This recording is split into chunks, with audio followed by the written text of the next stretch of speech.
खुश रहो। प्रणाम। खुश रहो, खुश रहो। बैठो आओ। बैठो। जावा चाय पानी की व्यवस्था करा। हाँ जावा। हाँ ठीक। हेलो। ये हमार बेटा सुरेश। हेलो भैया। हाय, बैठिए। और बेटा बतावा कुछ अपन बारे में। अब दरअसल डैडी जी हम थोड़ा चूजी बानी। हमार कहीं भी केहू से भी सेटलमेंट ना होकेला। आप कह सकेले कि हम थोड़ा सेलेक्टिव बानी। बहुत खूब। बहुत बढ़िया। हमार मानना ये है कि लाइफ में हर इंसान के एगो स्टैंडर्ड मेंटेन करे के चाहिए। हमरा के तहार ये स्टाइल पसंद अम्मा है। जी चाय। चाय ये हमार पतो है। भाभी जी नमस्ते। खुश रही, बैठी ना।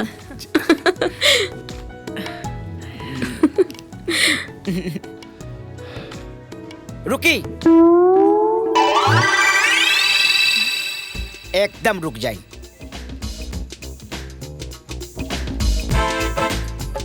चाय पिए से पहले पानी पियल जाला। बिना पानी के चाय पियल राउर संस्कार होई, हमार संस्कार ना हो।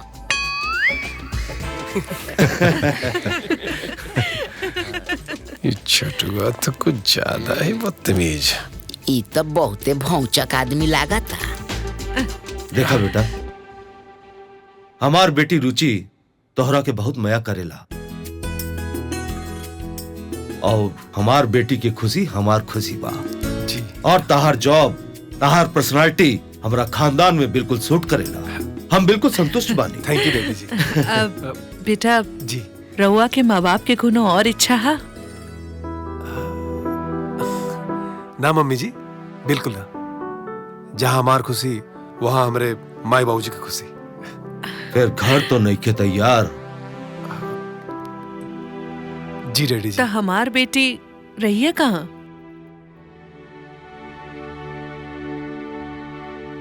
बेटा हम सोचा तानी कि बिहाव के बाद रहुआ ससुराल में ही रह जाए। रुचि के भी कोनो दिक्कत नहीं हुई और तहार स्टेटस भी बनल रही।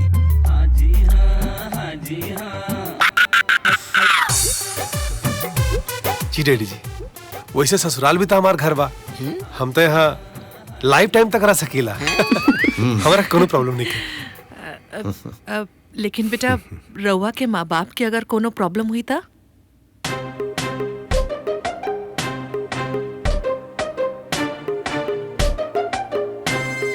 मम्मी जी, हम कहनी ना कि जहाँ हमार खुशी वहाँ हमरे माई बाबूजी की खुशी। वाह, बिल्कुल परफेक्ट। थैंक यू डैडी जी। थैंक यू मम्मी जी। ले चाय पी लो। पहले पानी पी ली।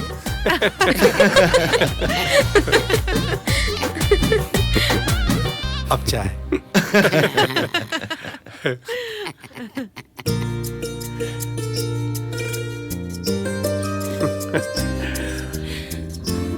वैसे दांत देवे के पड़ी।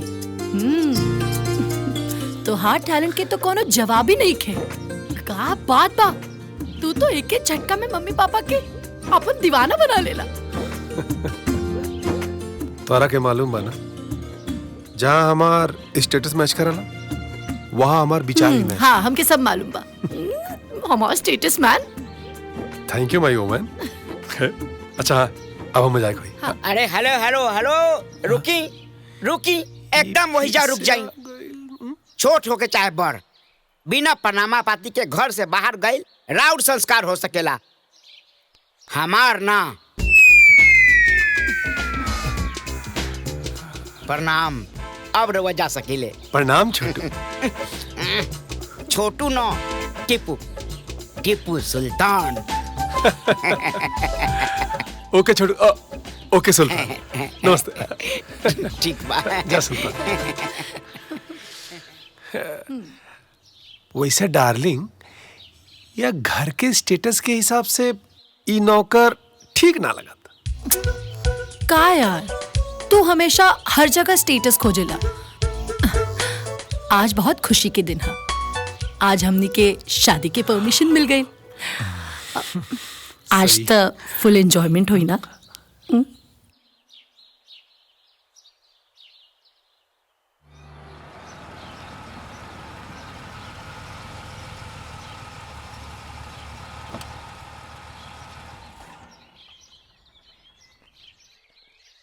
अरे भजन भाई, अरे राघव जी नमस्कार।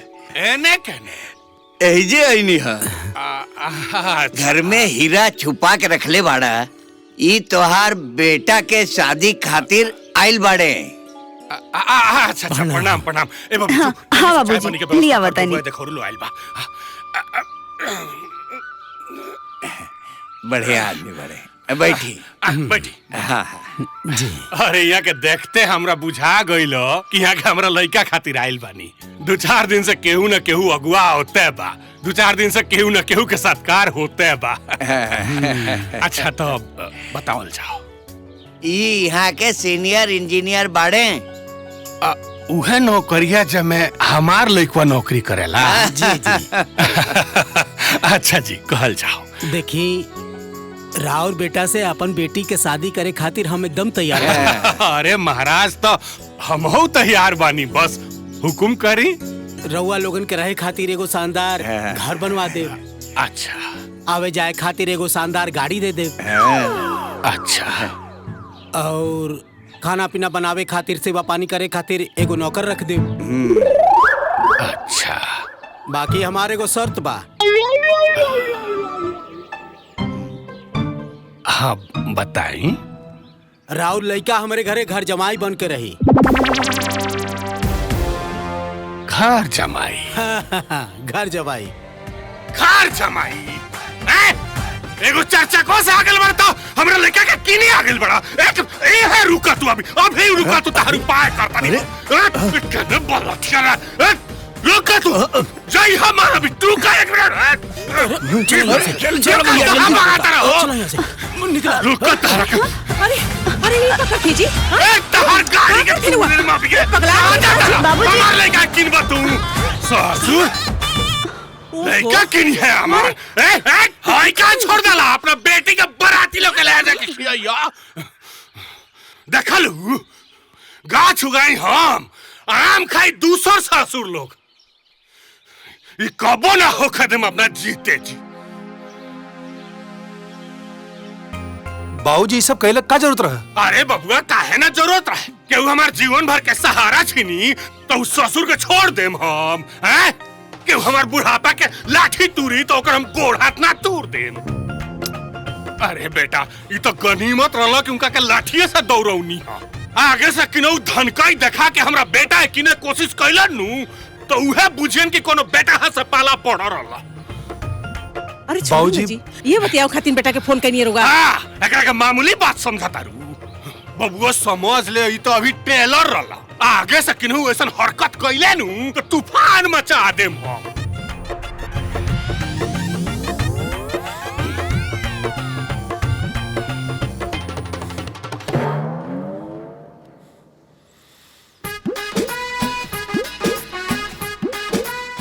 ये तो हमरा और रुचि के शादी में ड्रामा खड़ा कर दी। कुछ न कुछ उपाय करे के पड़े, नहीं तो ये इंसल्ट करा दिया।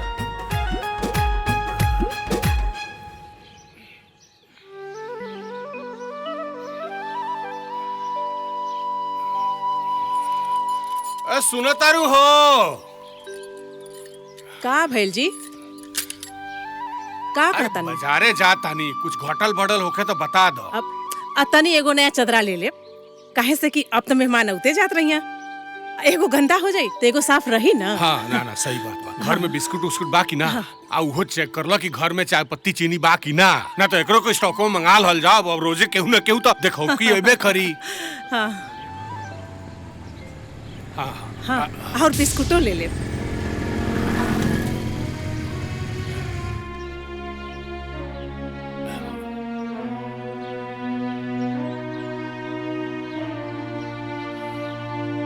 भजन लाल के घर ई है। हाँ अब का बात बा हुजूर?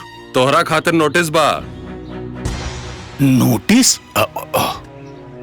हमरा खिलाफ के भेजले बा? तोहार बेटा।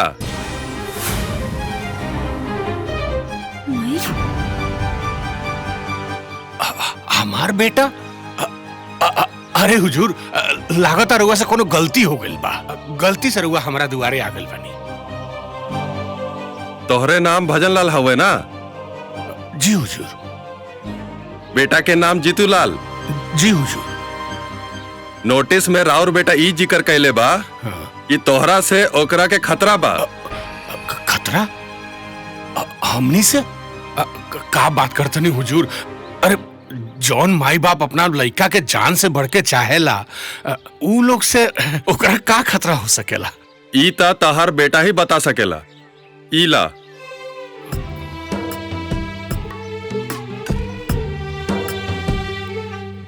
जे बेटा रहे सहारा, तू कैलस बेसहारा। आशा के आस भी टूटल, सुख के उम्मीद भी छूटल। आँख के आंसू न सूखेला, चाहे दिन या चाहे रात के। अरे बदनसीबी माई बाप के।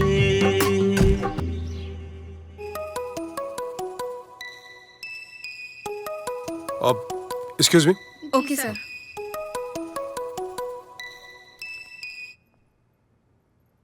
जी बाबूजी। हे बेटा, अब पुलिस वाला लोग तोर भेजल कोनो नोटिस लेके आई रहला। अरे तोरा के हमनी से कौन खतरा बा? हाँ बाबूजी, दरअसल हमारे शादी में रहुआ कोनो ड्रामा ना करी, यही नाते पुलिस के हाथ नोटिस भेजले हैं। कहा? रे मतलब ते अपना ब्याह में हमनी के ना बुलाई बे? ते अपने मर्जी से ब्याह करबे का? बाबूजी हम थोड़ा बिजी बानी, हम काल घरे आके बात करता नहीं। ठीक है, रखी फोन।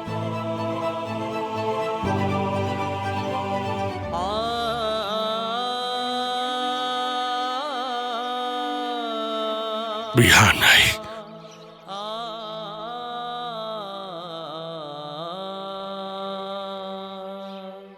का तू ब्याह तय कर ला? जी बाबूजी।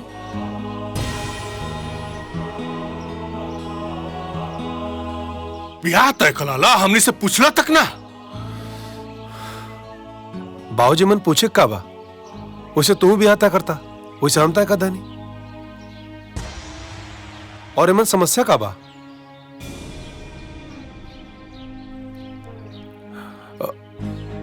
अच्छा बाबूजी, बारात में थोड़ा ढंग का लोगों आवे के चाहिए।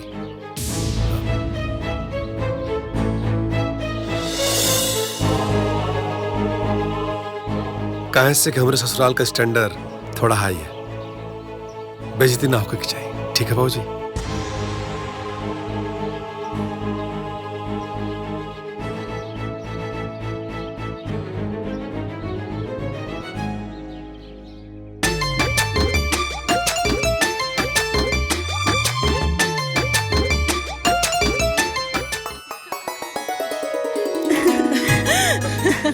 हटा बच्चे कभी।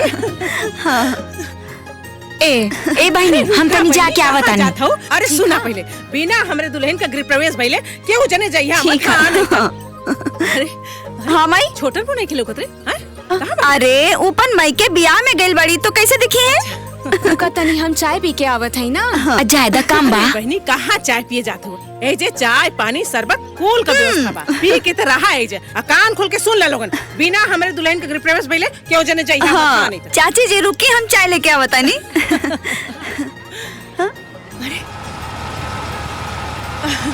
अरे देखा आ गई लो, अरे दुल्हन आ गई लो। अरे देखा।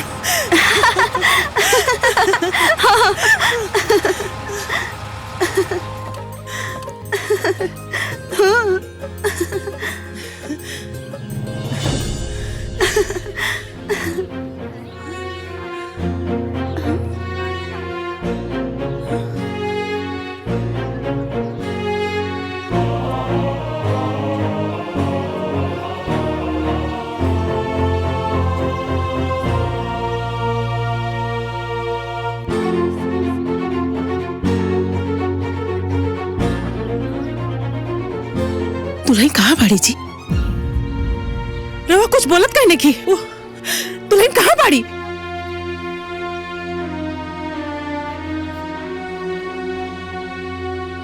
विदाई ना भइला।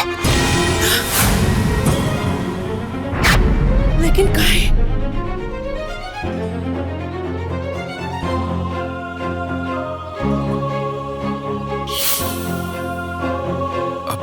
बाबूजी, तू ये लोग का घर द्वार देखा हुआ और अपन घर द्वार भी देखा हुआ।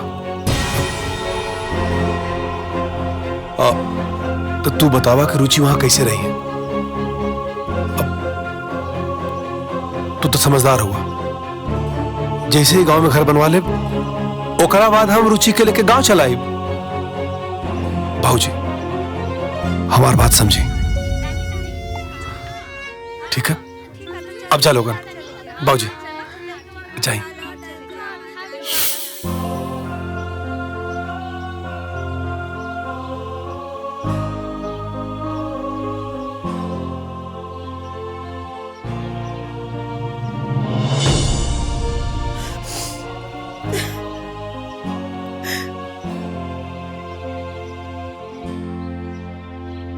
बताई दीदी, कैसन बेटा बा? बियाह करके ससुराल में रह गई।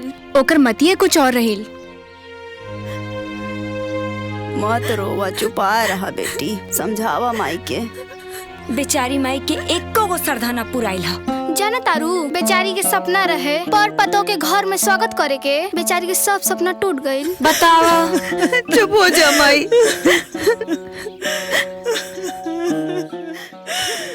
बड़ा नालायक हो गई बाड़े आजकल के लइका सब। माई बाप मर मर के पढ़ावत लिखावत बाड़े, जैसे होशियार होले तो होशियारी दिखावे लागत बाड़े। अरे बुढ़ापे में ये बेचारी के सुख भोगे के चाही, न पतोही है भइल न बेटे भइल, और ससुरारी के चकाचौंध में भुला गइल। सही कहलू। बेटवन के ना मर मर के कहलहू में टेंशन होता, न माई बाप के सुख के ख्याल बा और न माई बाप के आराम के। हाँ मर्दे, भजन लाल भाई कैसे मुंह लटका के बैठल बड़े, देखो।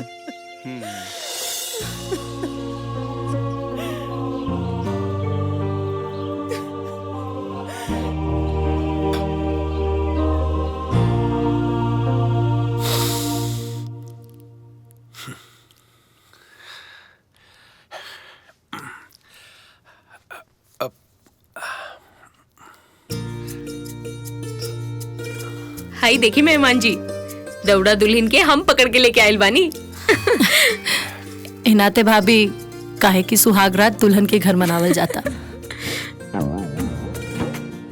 दुल्हन के ना लेकर दूल्हा की पकड़ के लेके आवे की चाहिए। अच्छा, तो वो हिसाब से तो दूल्हा की दुल्हनिया शर्माए की चाहिए। बबनी, हम जाता नहीं। चलो लोग।